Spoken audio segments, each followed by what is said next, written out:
என்னோட பேரு சுசீலா. எனக்கு இப்போ 60 வயசாகுது. என்னோட வாழ்க்கை இப்ப வேணும்னா நல்லபடியா இருக்கலாம். ஆனா அதுக்கு நான் பட்ட கஷ்டமும், நான் செஞ்ச பாவமும் கொஞ்சம் நஞ்சம் இல்ல. நான் ஒரு கிராமத்தை சேர்ந்த பொண்ணு. சொத்துன்னு சொல்லி பெரிய அளவுல எதுவுமே இல்ல. ஒரு வீடு மட்டும்தான் இருந்துச்சு. அதுல தான் என்னோட அப்பாவோட 2 சகோதரர்களும் தாத்தா பாட்டியும் வாழ்ந்துட்டு வந்தாங்க. என்னோட பெரியப்பா 2 பேருமே தாத்தாவுக்கு துணையா விவசாயத்தை கவனிச்சிட்டு வந்தாங்க. என்னோட அப்பா மட்டும் வெட்டியா ஊர் சுத்திக்கிட்டு இருந்தாரு. அவருக்கு ஃப்ரெண்ட்ஸ் கூட சேர்ந்து ஊர் சுத்துறதுன்னா அவ்வளோ பிடிக்கும். அப்படிதான் ஒரு தடவை கேரளாவுக்கு போறப்போ என்னோட அம்மாவை சந்திச்சிருக்காரு. அவங்க மேல காதல் வந்து அங்கேயே கொஞ்ச நாள் தங்கவும் ஆரம்பிச்சிருக்காரு. இதுக்கப்புறமா என்னோட அம்மாவுக்கும் அப்பா மேல காதல் வந்திருக்கு. 2 பேரும் கல்யாணம் பண்ணிக்கிட்டாங்க. அப்பாவுக்கு அது வரைக்கும் எந்த வேலையுமே இல்லை. அம்மாவை கூட்டிக்கிட்டு கிராமத்துக்கு வந்ததுக்கப்புறம் தாத்தா அவங்களோட கல்யாணத்தை ஏற்றுக்கவே இல்லை. பாட்டி மட்டும் அப்பாவுக்கு ஆதரவாக இருந்திருக்காங்க. அதுவும் கொஞ்ச காலம் மட்டும்தான். 1 வருஷத்துக்கு அப்புறமா அவங்க மூலமாக நானும் உலகத்துக்கு வந்துட்டேன். அதுக்கப்புறமா அப்பாவுக்கு வேலைக்கு போக வேண்டிய கட்டாயமும் ஏற்பட்டுச்சு. தன்னோட வாழ்க்கையில முதல் முறையா வேலைக்கு போறது அப்பாவுக்கு ரொம்பவே கஷ்டமா இருந்துச்சு. கிராமத்துல அவருக்கு ஏத்த மாதிரி எந்த வேலையுமே கிடைக்கல. இதுக்கிடையில தாத்தா பாட்டியும் ஒருத்தருக்கு அப்புறமா ஒருத்தர் இந்த உலகத்தை விட்டே போயிட்டாங்க. தாத்தாவுக்கு சொத்துன்னு சொல்லி பெருசா எதுவுமே இல்லை. அவர் வாழ்ந்துக்கிட்டு வந்த வீடு மட்டும்தான் இருந்துச்சு.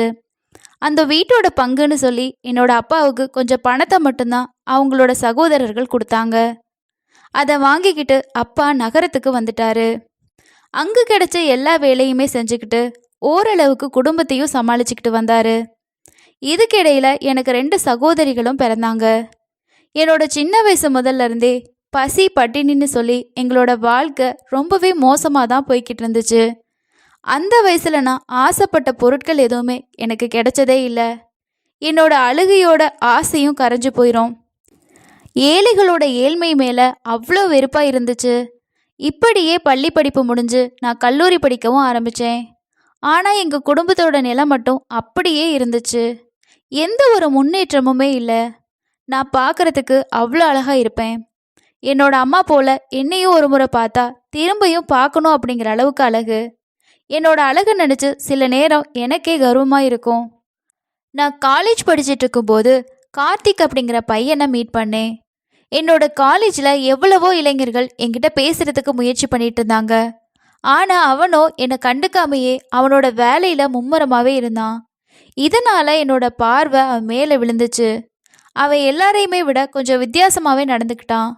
அவனோட நடத்தை தான் என்னை அவன் பக்கம் ஈர்க்கவும் செஞ்சிச்சு. அவன் மேலே இருந்த ஈர்ப்பு போக போக காதலாகவும் மாறிச்சு. அவன் மேலே இருந்த காதலும் அதிகமாகவே நானாவே ஒரு நாள் அவன்கிட்ட போயிட்டு என்னோட காதலையும் வெளிப்படுத்தினேன். ஆரம்பத்தில் அவன் யோசித்தாலும் அதுக்கப்புறமா என்னோட காதலையும் ஏற்றுக்கிட்டான். இப்படியே கல்லூரி நாட்கள் ரொம்பவே சந்தோஷமாக போய்கிட்டு இருந்துச்சு. கார்த்திக் ஒரு சாதாரண குடும்பத்தை சேர்ந்தவன் தான். அவனுக்கும் தங்கச்சி வீட்டு பொறுப்புன்னு சொல்லி எல்லாமே இருந்துச்சு. இப்படியே எங்களோட காலேஜ் முடிகிற நேரமும் வந்துச்சு. நான் என்னோட பேரண்ட்ஸ் கிட்ட பேசி கார்த்திக்கை கல்யாணம் பண்ணிக்கணும்னு சொல்லி நினச்சேன். அதுக்கான சந்தர்ப்பத்துக்காகவும் நான் காத்துட்டு இருந்தேன். நேரம் கிடைக்கிறப்போ என்னோட அம்மா கிட்டேயும் அப்பா கிட்டேயும் இந்த விஷயத்தை பற்றி பேசி அவங்களோட சம்மதத்தை வாங்கிடணும்னு நினச்சிட்டு இருந்தேன். ஆனால் அப்போ நான் நினச்சதுக்கு நேர்மாறாக ஒரு விஷயம் நடந்துச்சு. ஒரு நாள் ஒரு பணக்கார வீட்டில் இருந்து என்னை பெண் பார்க்க வந்தாங்க. என்னோட அப்பாவுக்கும் அம்மாவுக்கும் அவங்களோட சம்மந்தம் ரொம்பவே பிடிச்சி போச்சு. காரணம் அவங்க வரதட்சணை எதுவுமே கேட்கல.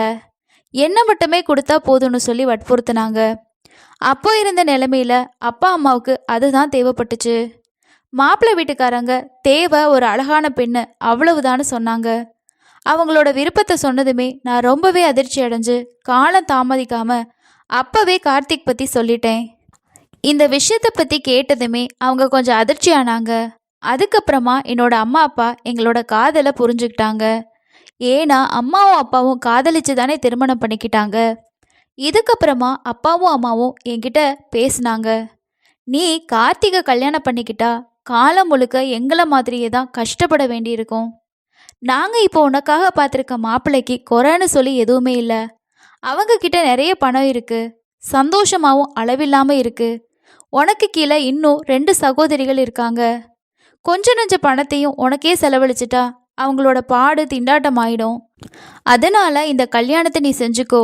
உன்னோட வாழ்க்கையும் சரி, உன்னோட தங்கச்சிகளோட வாழ்க்கையும் சரி நல்லபடியா அமையும்னு சொன்னாங்க. இது உனக்கு கிடைச்சிருக்க ஒரு நல்ல வாய்ப்பு. காதல்னு சொல்லி உன்னோட வாழ்க்கைய நீயே கெடுத்துக்காத. கல்யாணம் முடிஞ்சிட்டா சில நாள்லயே உன்னோட காதலையும் நீ மறந்துடுவ. அந்த அளவுக்கு சந்தோஷமா உன்னோட வாழ்க்கை அமையும். நாங்க சொல்றத நல்லா யோசிச்சு ஒரு நல்ல முடிவா எடு. ஒரு முறை கிடைச்ச வாய்ப்பை தவற விட்டுட்டா திரும்பியும் கிடைக்கிறது ரொம்ப கஷ்டம். எல்லாத்தையுமே மறந்துட்டு கல்யாணத்துக்கு தயாராகுன்னு சொல்லி சொன்னாங்க. எனக்கும் அவங்க சொல்றது சரின்னு சொல்லிப்பட்டுச்சு. ஆனாலும் என்னோட காதலை என்னால் மறக்க முடியாதுன்னு தோணுச்சு. கடைசியா நானும் ஒரு முடிவெடுத்தேன். என்னோட காதலனான கார்த்திக் கிட்ட என்னோட நிலைமைய சொல்லி நம்ம வீட்டை விட்டு ஓடி போய் கல்யாணம் பண்ணிக்கலான்னு சொல்லி வற்புறுத்தினேன். ஆனால் அதுக்கு அவனோ, எனக்கு இப்பதான் படிப்பே முடிஞ்சிருக்கு. இது மட்டும் இல்லாமல் என் கூட பிறந்த 2 தங்கச்சி இருக்காங்க. இப்போ நான் வீட்டை விட்டு வெளியே போயிட்டா என்னோட தங்கச்சி 2 பேரோட வாழ்க்கை பாதிக்கப்படும். எனக்கு குடும்பத்தில் இருக்க சுமைகளை முதல்ல குறைக்கணும். அதுக்கப்புறமா தான் என்னோட கல்யாணத்தை பற்றி நான் யோசிப்பேன்னு சொல்லி திட்டவட்டமாக சொல்லிட்டான். அதுக்கப்புறமா நான் கேட்ட விஷயத்துக்கும் மறுப்பும் தெரிவிச்சிட்டான். அவனை கல்யாணம் பண்ணிக்கிட்டு கஷ்டமாக இருந்தாலும் வாழ்க்கையை வாழலான்னு நினச்ச என்னோட எண்ணத்துக்கு ஏமாற்றம் மட்டுமே மிஞ்சிச்சு. அவனுக்கு என்னை விட அவனோட குடும்பம் தான் பெருசாக தெரிஞ்சிச்சு. அவன் சொல்கிறத பார்த்தா எப்படியும் 5-6 வருஷம் ஆகும். அது வரைக்கும் என்னோட வீட்டில் காத்திருக்க மாட்டாங்க. ஏன்னா எனக்கு அப்புறமா 2 தங்கச்சிங்க கல்யாணத்துக்காக காத்துட்ருக்காங்க. அந்த இடத்துலையே என்னோட காதலும் தோல்வியாகிருச்சு. நானும் சில நாட்கள் வரைக்கும் மனசில் கவலையோடு சுற்றிக்கிட்டு இருந்தேன். எனக்கு கார்த்திக் மேலே கோவம்தான் அதிகமாக வந்துச்சு. குடும்பத்துக்காக என்னை ஒதுக்கிட்டானேன்னு சொல்லி பெத்தவங்க கல்யாணம் பண்ணிக்க அப்படின்னு சொல்லி தொந்தரவு செய்ய ஆரம்பித்தாங்க. நானும் அவன் மேலே இருந்த கோபத்தில் சரின்னு சொல்லி சம்மதிச்சேன். அடுத்த சில நாட்கள்லேயே கல்யாணம் நல்லபடியாக நடந்து முடிஞ்சிச்சு. ஆரம்பத்தில் திருமண வாழ்க்கை ரொம்ப நல்லாவே போச்சு. அவங்க கிட்ட பணம் நிறைய இருந்துச்சு. ஆனால் குணம்னு சொல்லி கொள்ளளவுக்கு கூட எதுவுமே இல்லை. என்னோட குடும்பத்தில் இருக்கிறவங்கள ஏதோ வேலைக்காரங்களை பார்க்குற மாதிரி மட்டுமே பார்த்தாங்க. அது மட்டும் இல்லாமல் அவங்களுக்கு தேவை ஒரு அழகான பொண்ணு மட்டும்தான். அதுக்காக மட்டுமே என்னை கல்யாணம் பண்ணிக்கிட்டாங்க. கணவரும் என்கிட்ட அப்படி தான் நடந்துக்கிட்டாரு. அவருக்கு தேவைன்னா மட்டும்தான் அன்பான வார்த்தைகள் வரும். அவரோட தேவை முடிஞ்சிட்டா என்னை ஒதுக்கி வைக்கிறதுல மட்டுமே முயற்சி செய்வார். நானா அன்பாக பேசினாலும் கூட முக கொடுத்து பேச மாட்டார். அந்த வீட்டில் இலவசமாக வேலை செய்கிற ஒரு வேலைக்காரியை போல் நான் நடத்தப்பட்டேன். இதுக்கிடையில் 3 வருஷங்கள் ஓடிடுச்சு.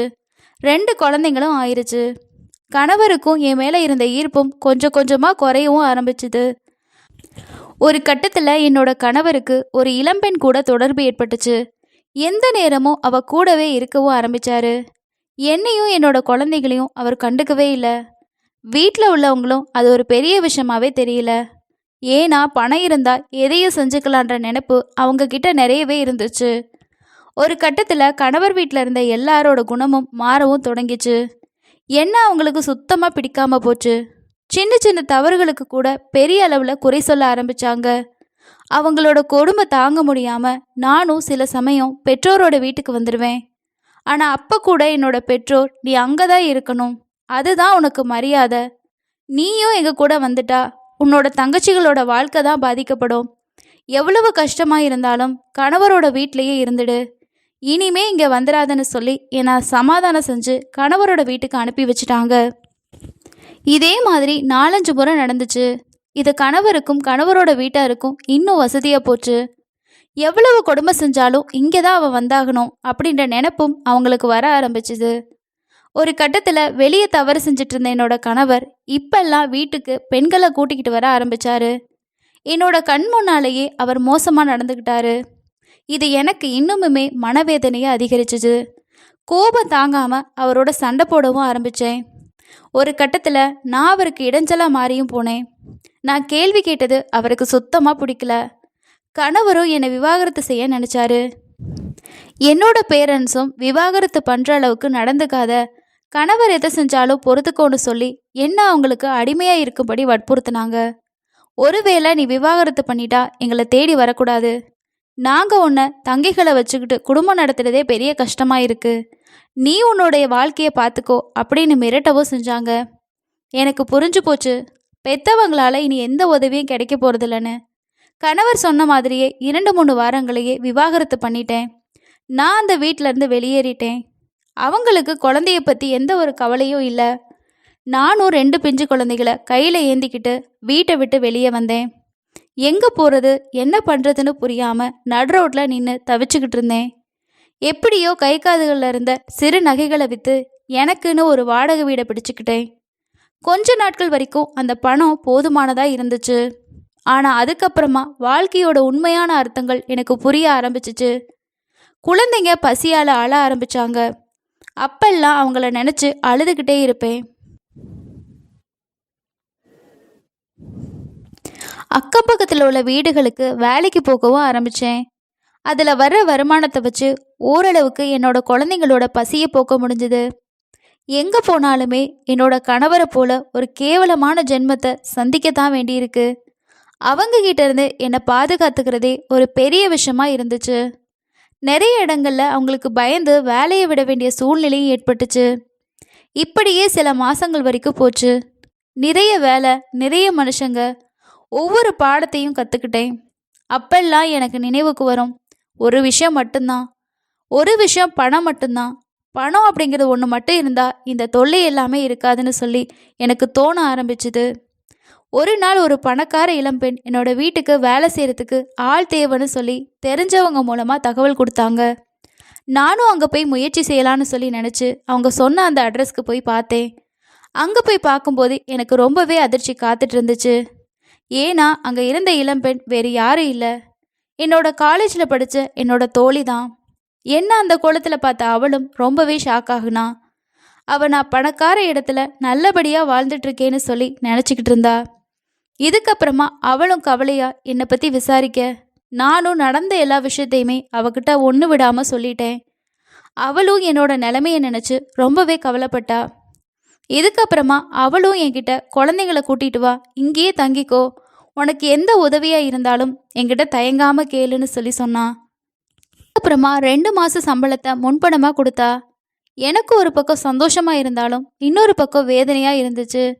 காரணம், தோழிக்கிட்ட அடைக்கலம் தேடி வந்துட்டோமேன்னு. தோழியை நினச்சி எனக்கு ஆச்சரியமாக தான் இருந்துச்சு. ஏன்னா காலேஜ் படிக்கிற காலத்தில் அவள் ரொம்பவே ஏழையாக இருந்தா. அவளுக்கு ஒரு அம்மா மட்டும் கிராமத்தில் இருந்தாங்க. அவங்க கிட்ட உடுத்துறது கூட ட்ரெஸ்ஸே சரியாக இருந்ததில்ல. நான் உட்பட என்கிட்ட இருந்த பல தோழிகள் அவங்க கிட்ட உடைய பார்த்து கிண்டலும் செஞ்சுருக்கோம். இப்படி இருந்த ஒருத்தி எப்படி இவ்வளோ பெரிய வசதி, அவகிட்ட உடுத்துறதுக்கு கூட ஒரு நல்ல ட்ரெஸ்ஸுன்னு சொல்லி எதுவுமே இருந்ததில்ல. நானும் என் கூட படித்த ஃப்ரெண்ட்ஸ் எல்லாமே அவளோட ட்ரெஸ்ஸை பார்த்து நிறைய டைம் அவளை கிண்டல் பண்ணது கூட உண்டு. அப்படி இருந்த ஒருத்தி எப்படி இவ்வளோ பெரிய வீட்டில் தனியாக வாழ்கிறான்னு சொல்லி எனக்கு ரொம்பவே குழப்பமாக இருந்துச்சு. இதை பற்றி நானும் அவகிட்ட கேட்டுடணும்னு சொல்லிட்டு அதுக்கான சந்தர்ப்பத்துக்காக காத்துட்ருந்தேன். ஃப்ரெண்டோட வீட்டில் எல்லாம் நல்லபடியாக போய்கிட்டு இருந்துச்சு. நானும் குழந்தைகளும் அங்கே ரொம்பவே சந்தோஷமாக இருந்தோம்.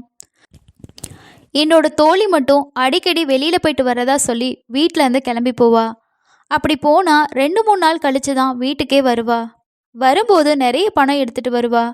எனக்கு அதிலிருந்து கொஞ்சம் கொடுத்து வச்சுக்கோ அப்படின்னு சொல்லியும் சொல்லுவா. எனக்கு ஆச்சரியமாக தான் இருக்கும், 2-3 நாளில் எப்படி இவ்வளோ பணத்தோடு வர்றான்னு சொல்லி. ஒரு நாள் நானும் ஆர்வம் தாங்க முடியாமல் அவகிட்ட நீ என்ன வேலை செய்கிறன்னு சொல்லி கேட்டேன். ஆரம்பத்தில் அவள் எதுவுமே வாய் திறந்து சொல்லலை. அவளோட பதில் புன்னகையாக மட்டுமே இருந்துச்சு. ஆனால் நானும் விடாமல் 2-3 முறை அவகிட்ட இதை பற்றி கேட்டேன்.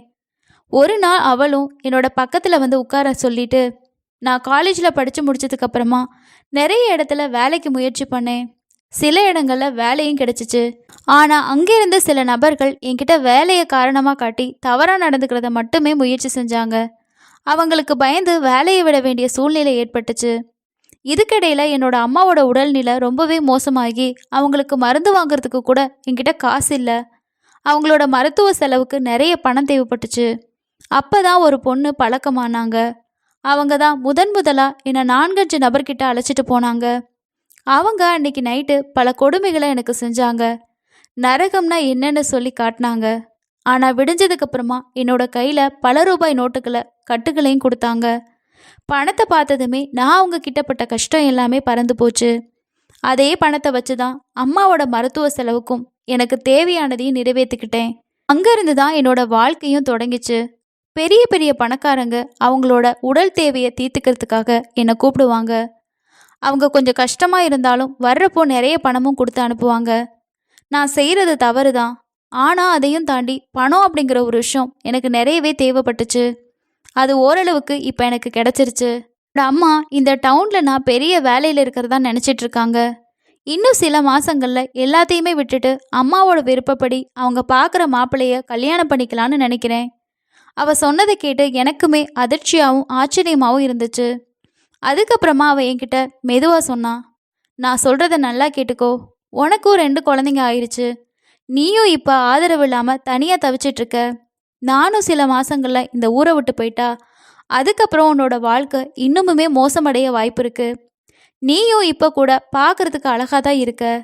உனக்கு குழந்தைகளோட எதிர்காலம் உன்னோட கையில் தான் இருக்குது. நீ கஷ்டப்பட்டது போல உன்னோட குழந்தைகளும் கஷ்டப்படணும்னு நீ விரும்ப மாட்ட அப்படின்னு நான் நினைக்கிறேன். வாழ்கிறதுக்கு வழியே இல்லாதப்போ எதுவுமே தப்பில்ல. உனக்கு விருப்பம் இருந்தால் நான் பார்க்குற வேலையை நீயும் பார்க்கலாம். அதிலிருந்து உனக்கு நிறைய பணம் கிடைக்கும். நான் பணக்காரங்களை மட்டும் தேர்ந்தெடுக்கிறதுனால ரொம்ப சீக்கிரமாகவே நாமளும் பணக்காரங்களாயிடலாம். அதுக்கு சில மாதங்கள் போதும். அதிக வருடங்கள் உழைக்க வேண்டியது சில மாதங்கள்லேயே நாம் அடைஞ்சிடலாம். நாம் எங்கே போகிறோம், எந்த விஷயமுமே வெளியே தெரிய போகிறதில்ல. உனக்காக இல்லாட்டியும் உன்னோட குழந்தைங்களுக்காக யோசிச்சு நல்ல முடிவாக எடு. ஒருவேளை உனக்கு இதில் விருப்பம் இல்லை அப்படின்னா அப்படியே விட்டுடு. அதை பற்றி நான் இனிமே எதுவுமே உன்கிட்ட சொல்ல மாட்டேன். நல்லா யோசிச்சு நல்ல முடிவாக எடுன்னு சொல்லிட்டு அங்கேருந்து என்னோட ஃப்ரெண்டு அவளோட ரூமுக்கு போயிட்டா. அவள் அப்படி சொன்னதுமே நான் அதிர்ச்சியில் உறைஞ்சே போயிட்டேன். காரணம் என்னையும் அவளை போல நினச்சிட்டாளேன்னு சொல்லி. ஆனாலும் ஒரு பக்கம் நான் நல்லா இருக்கணும்னு சொல்லி அவள் நினச்சாலேன்னு சொல்லி எனக்கு சின்னதாக ஒரு சந்தோஷமும் இருந்துச்சு. ஆரம்பத்தில் நான் அவள் சொன்னதை பொருட்டாவே நினைக்கல. ஆனாலும் அவளோட வார்த்தைகள் அடிக்கடி என்னோட மனசுக்கு வந்துட்டு போச்சு. அவள் சொன்னது எல்லாமே உண்மைதான். எனக்கு குழந்தைகளோட சந்தோஷத்துக்காக